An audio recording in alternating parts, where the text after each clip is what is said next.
We're outside of Jacksonville, Florida, flying with the Coast Guard's Helicopter Interdiction Tactical Squadron, or HITRON, as they chase down a speedboat simulating drug runners at sea.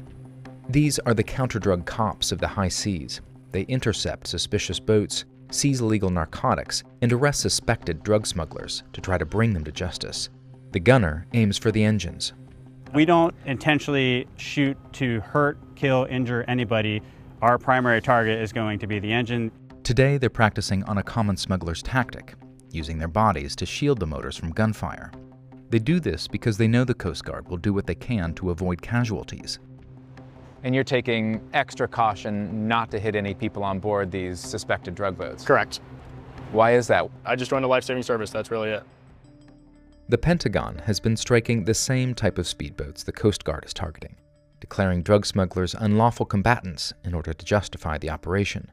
But legal experts have called the attacks a violation of U.S. and international law. We spent 2 days with HITRON and a tactical unit in Miami to see how they've been stopping and seizing drug boats by relying on non-lethal tactics, long before the military got involved.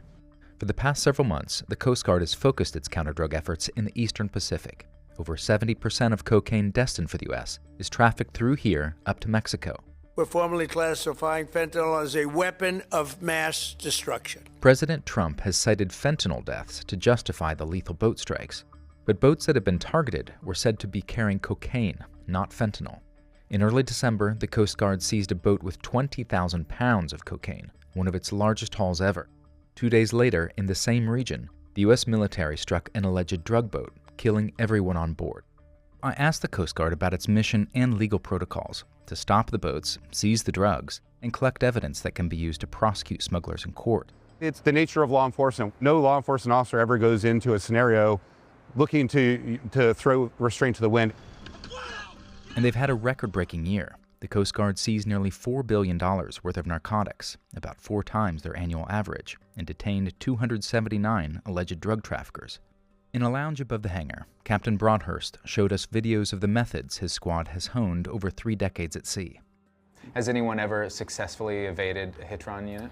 We have a 97% success rate once we're on top of a vessel, so very few, I would say. Broadhurst told us that smugglers also understand the Coast Guard's limits and have adapted accordingly. In addition to throwing themselves on their engines, he showed us a video of suspected smugglers trying to thwart the Coast Guard by jumping overboard, knowing that they will shift strategy. So at this point, we cease law enforcement and we go into a search and rescue mode. As both a military service at the cutting edge of what we're doing for the administration and a life-saving service, there are just practical